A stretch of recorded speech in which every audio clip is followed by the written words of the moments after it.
Welcome to Jesus On, a look at today's issues from an eternal perspective.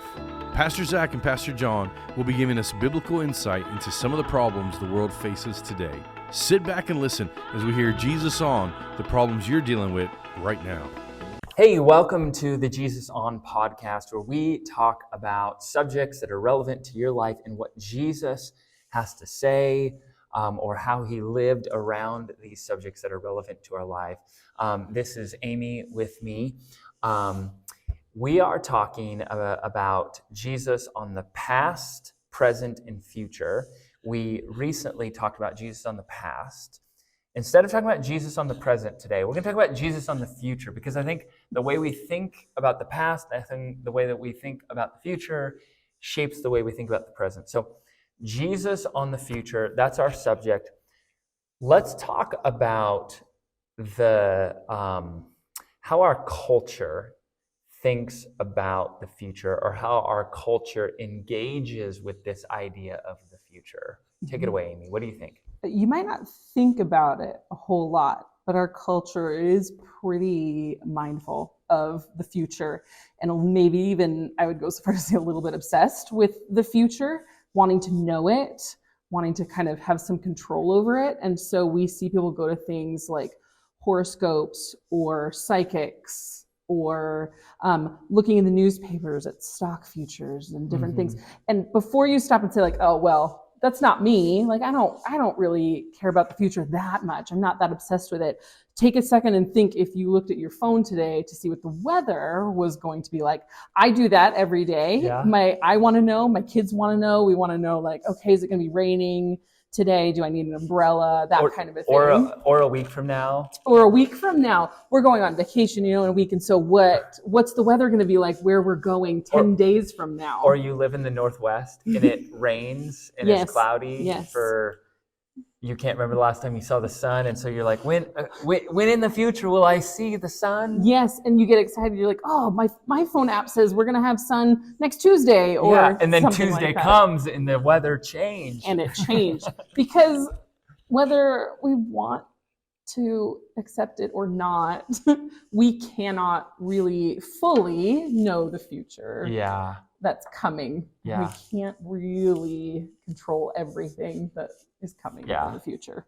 I would go into even more. I feel like our culture is obsessed with scheduling, planning. Yes. And I think there's a real positive. I'm a scheduler, I'm a planner, but we want to know what we're going to be doing 3 weeks from now at 3:30 p.m. We've gotten to the point, Amy, where you can't even call someone. You have to text them to see if you can call them.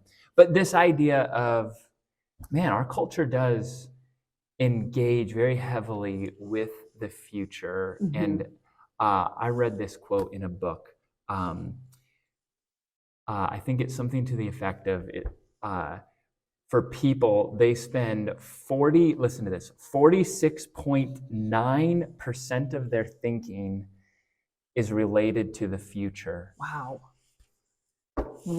Isn't that crazy? It makes sense. Even my grandmother, who's retired, lives with lovely people around her neighborhood, she'll talk to my mom in the morning and say, well, I was thinking I was going to do A, B, and C, but God said, nope, you're going to do X, Y, and Z today. Yeah. So even people that don't maybe feel like they have a busy schedule, that you never know what's going to come ahead next, but you want to try and plan it. Yeah, we have a way of wanting to know our future. Yes. So shifting gears,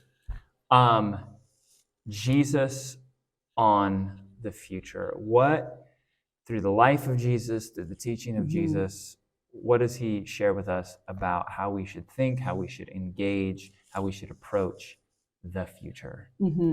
I think it's important to look at the distinction between what is certain in the future and what is uncertain in the future.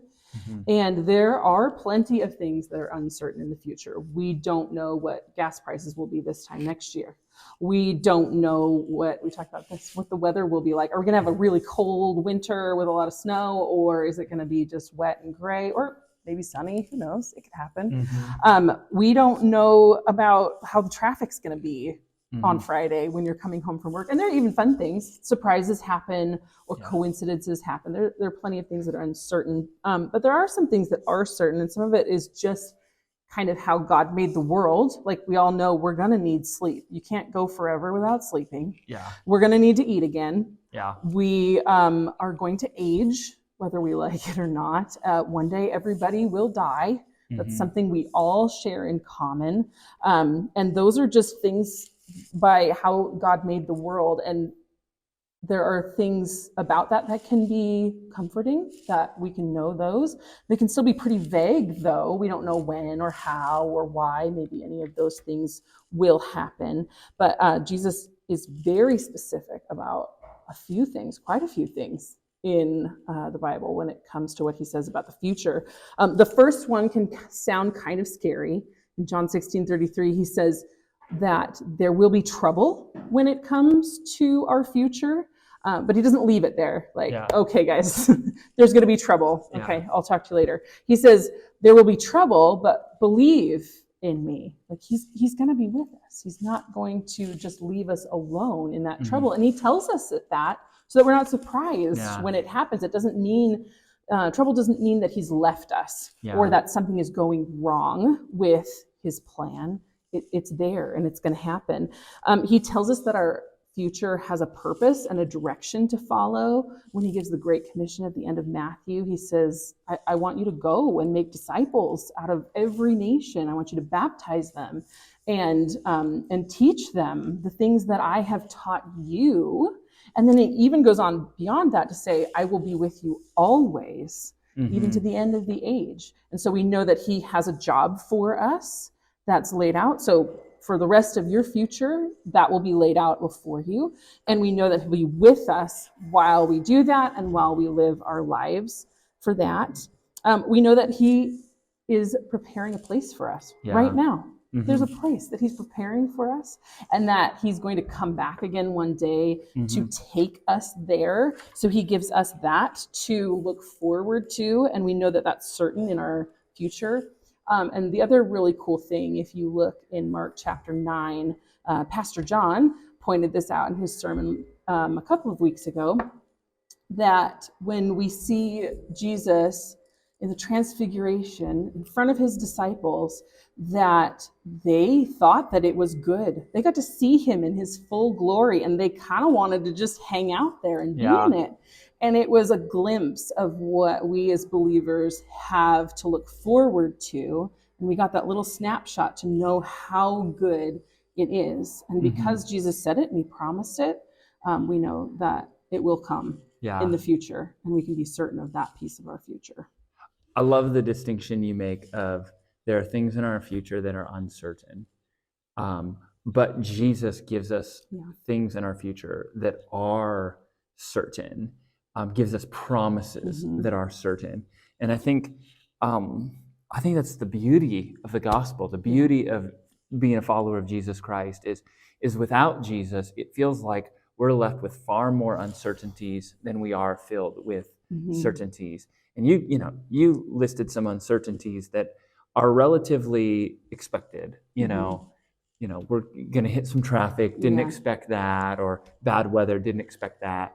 But there's all kinds of other uncertainties that are the uncertainty of war, the uncertainty of my health, the uncertainty of my children, the uncertainty of finances, the uncertainty of the economy. I mean, there's some major things that are uncertain.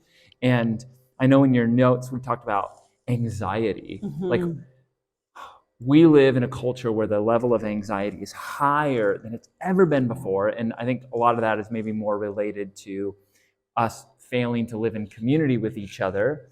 But I think also it's related to the uncertainties. And Jesus says, you said that verse, in this world, you're going to have trouble. The end of the verse is, but take heart. I have overcome. It's done. I've got this. So with Jesus, there are some pretty incredible things we can be certain about. Let's close this way. How does Jesus want you and I to think about the future? So, like you said, we could think about it with a lot of anxiety. Or we can think about it with some excitement. But really, when it comes down to it, when you think about the future and how you feel about the future and what you think about it, you're deciding what you're putting your hope in. In Matthew 6, they talk about treasure and where you're putting it. Jesus says, don't put your treasures on earth.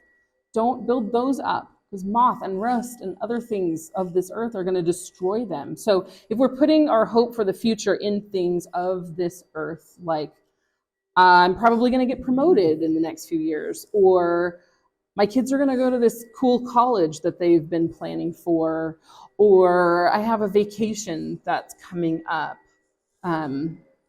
then ultimately at some point, those are going to fail or not come about as we expect. If we look to those for hope, it's going to leave us hopeless. Yeah. But if we put our hope, our treasure in the things of heaven, they're going to last. Things like moths and rust and all the things of this earth can't destroy those things. So if we're putting our hope in, I know that Jesus is going to be with me. I know there will be trouble, but Jesus has overcome the world. I know that he has a place that he's getting ready for me right now, and I'm going to get to go there with him and be in his presence forever, and it's really good. Those things can't fail us. And when we come up upon things like trouble in the future, or the things that can make you feel anxious, we can go back to those promises and find hope there. We have to kind of decide in that moment, those things that Jesus said I can hope in, am I going to trust him on that? Yeah. So we have hope and we have trust to get us through thinking about the future and to help us live our lives well in the present with a correct view, with a holy and helpful and ultimately really exciting view of the future.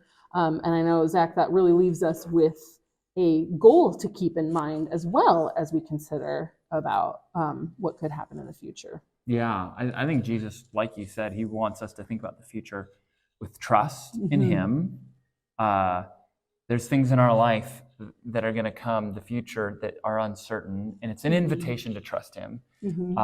Like you said, hope. I think Jesus wants us to look at the future with hope, and not like a hope in terms of like, I'm speculating and I've got a good sense it's going to be this way. No. Hope is in, no, this is going to happen.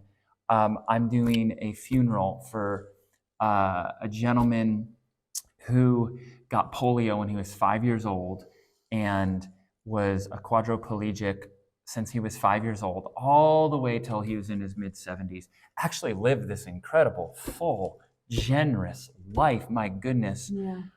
But he knew Jesus, and I was talking with his caregiver and really, which is a family member to him, yesterday, and we're just talking about like, because he knows Jesus, like he is going to have this new body, and he's like the hope. So like we can be left in this gentleman, his whole life he never complained. His whole life he never played the victim because he had hope. He knew, I'm going to have a new body. For eternity. So trust, hope, and you said goal. Jesus gives us a clear picture of how things are, what the future is going to hold. He's coming back.